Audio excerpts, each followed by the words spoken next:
alaikum, sabah al khair, good morning everybody. So this is what I found as an alternative to the Jackery or a Gold Zero or some other portable power bank. Um, those ones that I had found, if you're trying to get one that's more than 1,000 watt, it's very difficult because their lithium batteries are very hard to import. Um, and then the pricing, you're looking at like 4,000 and upwards of those. These type of power banks, they often will have inverters inside them, so you can plug things directly into them, like solar panels or DC to DC chargers and things like that. So they're all in one. And an alternative to that was the car battery power bank that I was looking at building, but you would need to add some kind of a solar inverter or an inverter of some sort to be able to take the power from the wall or from the car or from solar to recharge the battery.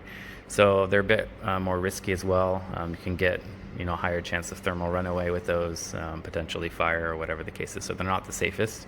And depending on what battery you use, you could have gas issues as well, vapor and stuff. So really the safest and best way to go is to get some kind of portable power bank. And what I was trying to find was one that was big enough for my needs, and didn't break the bank. It wasn't going to be 4,000 something dirhams for just a power bank to last me a few days. So this is actually what I found. This is pretty new on the market.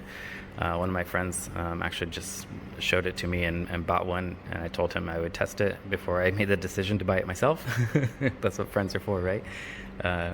So this is called Sungzu. Don't quote me. I might be butchering the name. Most likely am, but Sungzu is how I'm going to pronounce it. It looks to be a Chinese product. It doesn't feel like a Chinese product. Actually, it's very robust. It's very high quality. The only thing that does feel a little Chinese is this strange briefcase handle on top. But other than that, I mean, the build quality is just great. It has a 30 amp charger, so it comes with this massive charger that has its own fan on it as well. So this is a big charger, and when you do charge the unit, there is a fan on the back. It does kick on. It's still very quiet. You can sleep with it on. It's not loud at all, and then it shuts off for most of the time that you're using the product. It does have a port here in the back that you can get quick and easy access to all the fuses. There's 4 fuses that it uses, and then there's 4 spares that just keeps on hand in case you need them. And then the front side here, it takes about 6 hours, by the way, to charge this thing, six to 8 hours. So it does take quite a bit of time. So it's got two 220, 240 volt house plugs, which is really great, which means you can basically plug anything into it and run it. It can run a TV. I think it said for like 16 days or something, or obviously it depends on what products you're using. But I mean, it's just tons of power.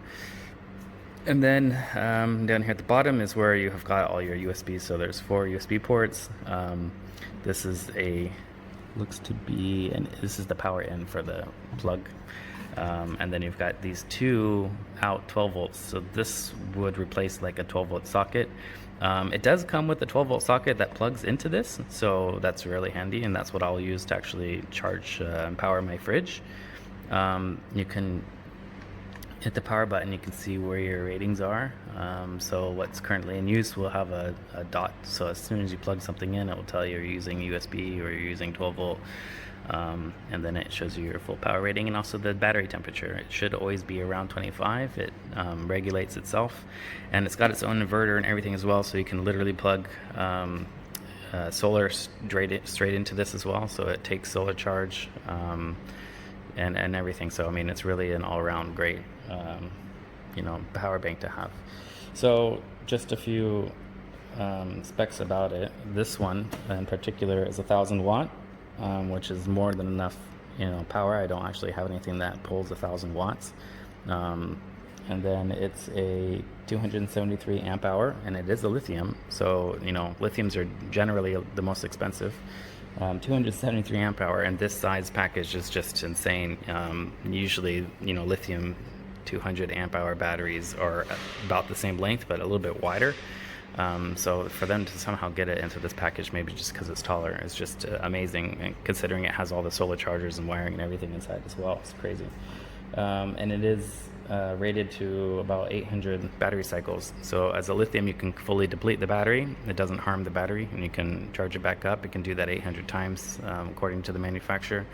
Most other batteries, lead crystalline or AGM or whatever, you can't deplete fully. I think, sorry, lead crystalline you probably can, but things like obviously lead acid, a car start battery, you definitely can't deplete more than I think 40 or 50%.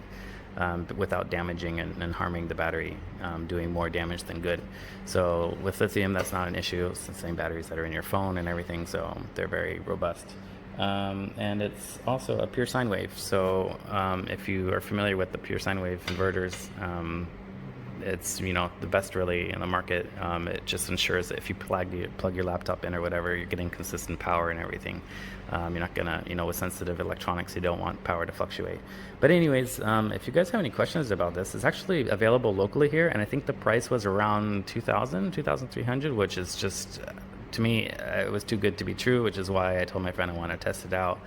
I will do a test on it with my fridge to see how long. Theoretically, it should power my fridge for about 5 days consistently without needing any other input, solar or whatever.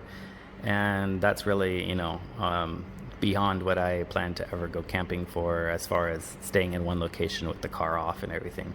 So this will really be able to, power some lights at camp or whatever. It's actually not even a bad thing if you've got sensitive electronics at home to keep stuff plugged into it and then keep it plugged into the wall, because it can deliver power while it's charging. And then you're good to go for security and safety, that your electronics will never shut off and stuff. So anyways, if you have questions, let me know. Hey guys, so I'm about to start the test. It's 6 o'clock now, so this battery is fully charged 100%. Go ahead and I'll turn it on, and I will switch off the fridge. There we go.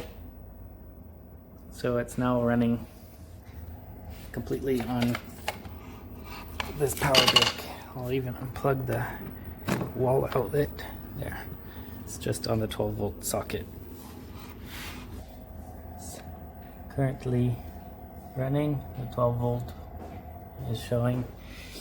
Fridge is on, freezer and fridge, and it says that it's doing 13.2 volts, -9 and 4 degrees. So I think the test for this battery is done at this point. The alarm just started going off, and it still had 20% battery left, which was really strange. Normally lithium ions you can drain completely down to zero, so due to the size of this battery pack, I don't think that this is actually a lithium ion, and especially since it's supposed to be a 273 amp hour battery, and me averaging 2.5 amps per hour over the past 26 hours since it just ended now. I started yesterday at 6 p.m.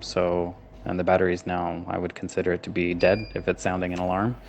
It only lasted me 65 amp hours, so it's definitely not a 273 amp hour battery. If there is still some left in reserve, then I would probably say at most it's a 70 amp hour battery, which just makes it no different than my car start battery that I was using for the test. So yeah, I don't think that it's probably, unless this is a defective unit, I need to talk with the guy who I bought it from to see whether or not that maybe this is just a bad unit.